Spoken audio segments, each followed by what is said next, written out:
Quiz da Previdência. Realização Maria Fernanda Mascaro, Advocacia. Continuamos tirando as nossas dúvidas, né? E a doutora Fernanda Mascaro sempre nos ajudando a isso. Porque hoje, presta atenção, nós vamos falar sobre a lei do direito previdenciários que beneficia menores sobre a guarda judicial. É isso mesmo, doutora? Muito boa tarde. Boa tarde, Solange. Boa tarde a todos. É isso mesmo. As leis não param de sair e nós vemos aqui atualizar todos a respeito dessa mudança legislativa, porque interfere muito nos direitos de muitas pessoas, tá? E aí veio uma lei nova e do forno a gente vem informar. E o que é essa lei 15.108 de 2025? Você vê 2025? Estou falando que é novinha, Está no forno. Né? Essa lei alterou o parágrafo 2º da Lei 8.213, no artigo 16, que fala quem são os dependentes do segurado falecido, tá? E para reconhecer o menor sob guarda judicial como também um dependente desse segurado do INSS, equiparando o menor sob guarda para na mesma condição dos filhos biológicos para fins da concessão dos benefícios previdenciários como a pensão por morte. Representou um avanço dessa proteção social, porque quantos que nós sabemos que pessoas, mesmo sem parentesco ou um parentesco distante, acaba assumindo a responsabilidade de um menor, e aí esse menor fica dependendo desse segurado e esse segurado falece, não é? E quais são os requisitos, né? Não. O que mudou em relação a essa lei? A lei anterior não reconhecia o menor sob guarda judicial como dependente da pensão por morte. Você tinha que entrar com processo judicial, quer dizer, demorava anos e anos para ter esse reconhecimento e esse menor desassistido financeiramente. Agora, estando na lei, você faz o requerimento e isso já é aprovado, porque antes dessa alteração, ele não era reconhecido pelo INSS. Você apresentava o pedido lá falando, viu, mas ele dependia. Não, o INSS falava, não, apenas o filho, o enteado e o menor tutelado é que tinham esse direito da pensão por morte. Agora, com essa nova lei, somente com aquele termo de guarda, mesmo que provisório, eles passam a ter os mesmos direitos, atingindo esses requisitos para conseguir a pensão. E quais são os requisitos para que o menor, né, sobre a guarda seja reconhecido como dependente? Que é necessário. Então, a lei impôs condições, né? Você tem condições para isso. O principal requisito que essa lei trouxe de mudança é que o segurado, enquanto vivo, apresente uma declaração formal afirmando que esse menor não possui condições suficientes para o próprio sustento ou educação.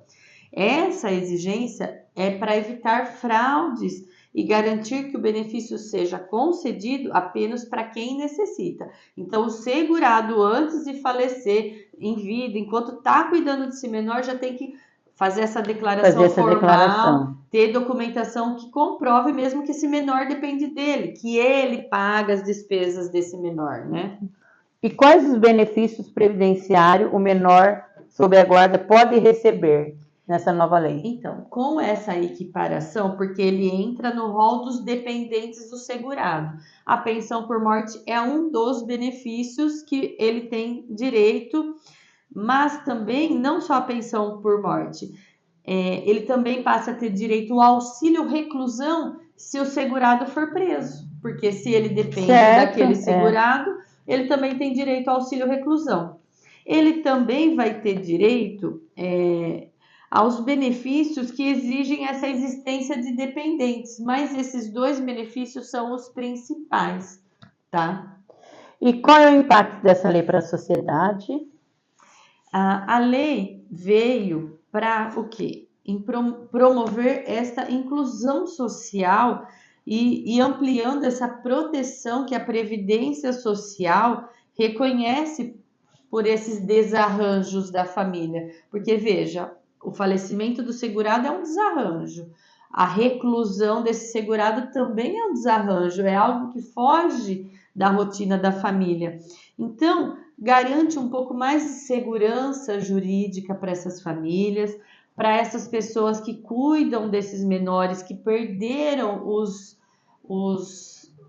detentores dessa proteção primordial, que são os pais, para que eles tenham situações de prover o sustento, mesmo numa situação delicada, que é o quê? Ou o falecimento, ou a reclusão dessa pessoa que é o provedor da família. E, doutora, só a declaração do assegurado é suficiente para que o reconhecimento de dependente? Então, não.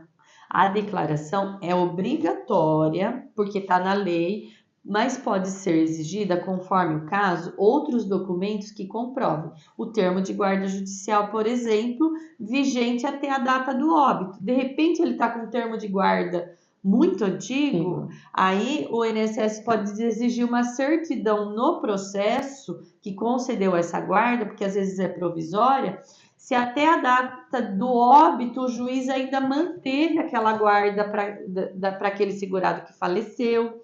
Ele pode analisar essas questões da veracidade das informações, se aquela declaração foi realmente emitida pelo segurado. Então, o INSS pode fazer as outras exigências nesse sentido. Essa equiparação tem efeito retroativo? Então, a lei não falou nada sobre efeitos retroativos da lei. Como eu falei no início, sempre com processos judiciais a gente sempre conseguiu este reconhecimento através do termo de guarda, demonstrando que esse menor dependia do segurado. Mas, em regra geral, a lei tem efeito só a partir do momento que ela foi publicada, que foi em 14 de março de 2025. O que todos podem fazer agora com essa lei, juntar um pedido lá no processo judicial, juntar uma petição lá no processo judicial falando, juiz, agora virou lei, né? Tá mais fácil para você dar a sentença, decidir sobre o meu caso, porque agora tem uma lei que o INSS lá administrativamente está reconhecendo.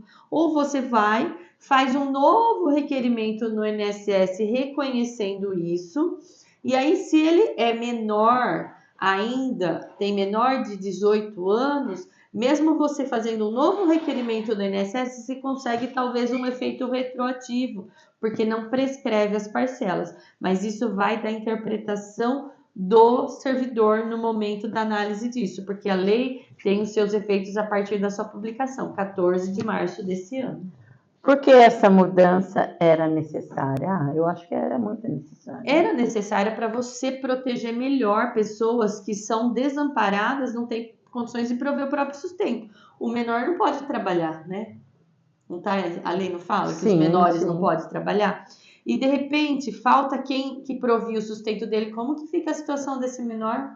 Então, era necessário ter essa lei, e a lei só veio preencher uma lacuna que as próprias decisões judiciais já estavam fazendo. Então, o INSS cansou de gastar com processos judiciais e por perder muitos processos, a maioria, então já fez virar lei porque sabe que ia ser condenado a pagar essa pensão mesmo, esse auxílio reclusão. Então, eles diminuem a demanda de processos.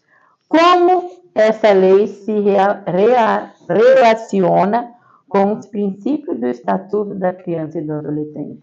É assim, foi uma das causas justificativas do projeto de lei, porque o ECA, o Estatuto da Criança e do Adolescente, ele prevê o quê? Muitos princípios do quê? O melhor interesse da criança e adolescente, para garantir essa proteção integral e esse tratamento igualitário para as crianças ou de reconhecimento biológico, ou de reconhecimento de adoção, ou de processo de adoção que inicia-se com termo de guarda.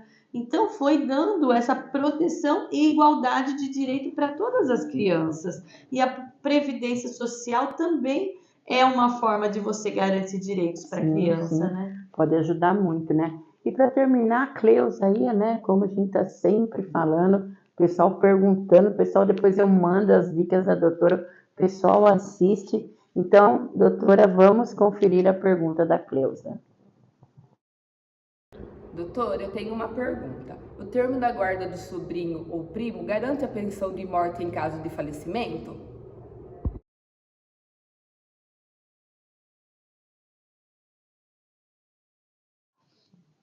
Oh, errei o nome. Como que eu ia esquecer da Fernandinha? Fernandinha, obrigado, viu? A Cleusa fez outra pergunta. É que as pessoas gostam, me encontram na rua e perguntam, e eu acabo até errando o nome aqui.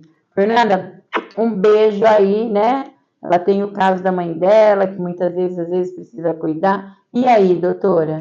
Então, é possível através dessa documentação que eu falei. Já fala para a mãe, aí se é uma avó de uma criança que está cuidando, regularizar, fazer essa declaração formal que essa criança depende dela, ela já faz assinatura, se possivelmente reconhece firme em cartório dessa declaração, procura um advogado especializado para fazer a declaração nos termos certos dessa lei, já busca de regularizar essa guarda através do juizado. E tem que estar com a guarda regularizada. Tem que estar com a guarda regularizada. A lei fala menor sob guarda judicial. Não é sob guarda de fato. De fato, o INSS não vai reconhecer. Nós sabemos que tem muitas vós que assumem e vai levando isso só de fato. Regulariza a situação. Emite a declaração e vai perante o juiz pedir esse termo de guarda. Respondido, né, doutora? Isso aí. Né? Você que também tem alguma dúvida, eu falo assim, tem lei que é ruim, mas essa até que é boa, né? Só que a gente precisa pôr em prática, que não pode demorar muito, não. Depois, hoje a gente tá aqui, amanhã a gente não sabe. Então, vamos deixar a casa em ordem. Como que é a dica que eu sempre dou? Direito não socorre quem dorme. Dormiu, perdeu o direito. Fica a dica para você. Quiz da Previdência. Realização Maria Fernanda Mascaro, Advocacia.